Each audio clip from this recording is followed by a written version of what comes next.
21살의 유생 이승만이 1896년 4월 문을 두드린 배제학당은 그를 완전히 새로운 세상으로 이끌었다. 이승만 스스로 한 말이다. 내가 배제학당에 가기로 한 것은 영어를 배우려는 큰 야심 때문이었고, 그래서 나는 영어를 열심히 공부했다. 그러나 나는 영어보다도 더 귀중한 것을 배웠는데 그것은 정치적인 자유이다. 배제학당은 1885년 8월 미국인 선교사 아펜젤러가 세운 우리나라 최초의 근대적 교육기관이다. 이보다 6개월 전, 즉 같은 해 2월 고종은 한국 최초의 서양식 병원 광해원을 세우고 미국인 의사이자 선교사인 알렌에게 서양 의술을 펼치고 가르치도록 했다. 한 해 뒤 1886년엔 역시 미국인 선교사이자 의사인 스크랜튼 여사가 이화학당을 세웠고, 또 다른 미국인 선교사 언더우드는 경신학교를 세웠다. 그리고 다시 이듬해 1887년에는 또 다른 미국인 선교사 벙커가 정신여학교를 세웠다. 이들 미국인 선교사들은 당시 자신들이 세운 여러 학교에서 서로 돌아가며 품앗이로 학생들을 가르쳤다. 이 대목에서 궁금히 여겨야 할 질문이 하나 등장한다. 기독교 전파를 금지한 조선에서 이들 미국인 선교사들은 어떻게 갑자기 정부의 허락을 얻어 이렇게 많은 학교를 잇따라 세울 수 있었는가? 이 질문에 답을 하기 위해서는 다음 두 가지 사건을 이어서 보아야 한다. 가깝게는 1884년 12월 3일 천하로 끝난 갑신정변에서 벌어진 일, 그리고 멀게는 1882년 5월 체결된 조미수호 통상조약이다. 김옥균 등 개화파는 우정국 낙성식 행사를 빌미로 민씨 집안으로 대표되는 수구파를 상대로 한 쿠데타, 즉 무력전변을 일으켰다. 개화파 자객의 칼이 당시 실력자 민영익을 난자했다. 마침 현장에 있던 독일 공사 멜렌도르프가 민영익을 자신의 집으로 급히 옮기고 미국 공사 푸트에게 의료 지원을 요청했다. 푸트는 알렌을 급파했다. 알렌은 죽음 직전에 민영익을 3개월 동안 정성껏 치료해 마침내 살렸다. 고종은 감동했다.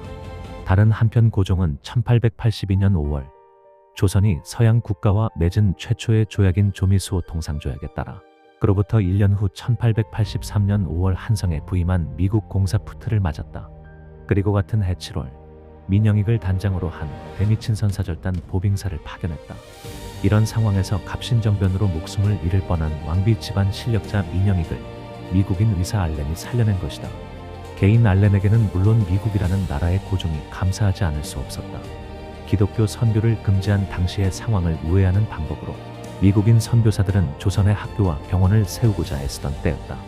시의적절한 알렌의 활약으로 그 이듬해인 1885년부터 미국인 의사가 세운 병원이 섰고, 또한 미국인 선교사들이 세운 학교가 우후죽순으로 들어설 수 있었던 까닭이다. 이로부터 대략 10년 후 1894년 가보개혁이 시행되면서 미국인 선교사들은 서울을 넘어 평양을 비롯한 전국 방방곡곡에 학교를 세울 수 있었다. 1894년 한 해에만 평양의 광성학교, 숭덕학교, 정의여학교 등이 세워졌다. 이후 미국인 선교사들이 세운 학교는 전국으로 확산됐다. 1910년 조선이 완전히 망할 때까지 이들이 세운 학교는 전국적으로 900여 개에 이르렀다.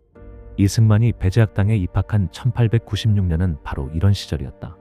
이미 창립된 지 11년이나 된 배제학당은 미국인 선교사들이 세운 학교 가운데서도 가장 잘 나가는 학교였다. 이승만이 입학하기 10년 전인 1886년 고종이 친필 현판을 내릴 만큼 배제학당은 명성을 누렸다. 이런 배제학당에서 이승만은 단연 두각을 나타냈다. 입학한 지 6개월 만에 학당의 영어 강사로 발탁됐다. 또한 아펜젤러, 노블, 에비슨 등 여러 선교사들을 통해 미국의 역사와 독립투쟁, 자유와 민권, 선거와 민주주의, 사법제도, 국민과 인권 등을 배우고 깨달았다. 이승만은 그 참의 상투도 잘라버렸다. 입학한 지 1년 3개월 만인 1897년 7월 22살의 이승만은 정동감리 교회당에서 열린 졸업식에서 대표로 연설을 했다. 왕실의 명사들과 조정의 대신들은 물론 선교사들이 모두 모인 자리였다. 당시 전국의 현안인 조선의 독립에 관한 연설이 영어로 장내에 퍼졌다. 아쉽게도 연설 원고가 전해지지 않고 있지만 이승만의 연설은 하객들의 뜨거운 박수를 받았다. 서재필은 독립신문에 이날 일을 상세히 보도했다. 그의 연설은 창의적이다. 조선과 중국 관계, 위태로운 현 상황과 독립과제의 논의를 전개한 거침없는 말에 관객들의 열렬한 박수를 받았다.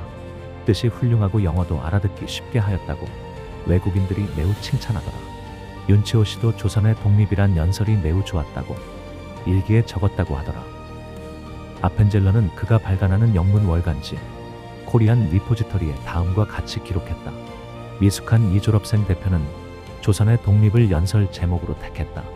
이것은 조선에서 처음 거행되는 대학 졸업식 연설의 주제로 매우 적절하다.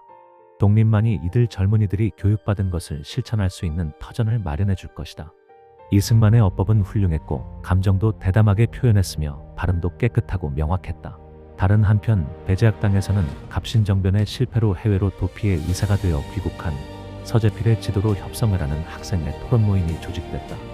이승만은 이 모임을 이끌면서 소식지 협성회 회보를 1898년 1월 1일 주간신문으로 창간했다. 이어서 같은 해 4월 9일에는 일간지 매일신문 그리고 8월 10일에는 역시 일간지 제국신문을 각각 창간하고 논설을 썼다. 서재필, 윤치호 등이 주도해 1896년 7월 결성한 독립협회 일도 맡았다. 독립협회가 주관하는 거리집회, 만민공동회의 대의원으로도 활약했다. 협성회 회보 창간 후에 23살 이승만이 쓴 논설은 당시 그가 무엇에 관심을 가졌는지 분명히 보여준다. 무릇 사람이 젊은 나이의 뜻을 굳게 세워 학문을 닦는 것은 나중에 그 학문을 기반으로 공사간의 큰 과업을 성취코자 함이라. 오늘날 구미 제국은 정진하고 있다. 이런 때에 만일 우리가 과거의 학문에만 힘을 쏟아 옛사람들 이야기만 공부하고 과거의 일만 배워서 과업을 수행코자 하면 이는 곧 나무를 거꾸로 심고서 자라기를 바라는 것과 마찬가지니 어리석다 하지 않을 수 없다.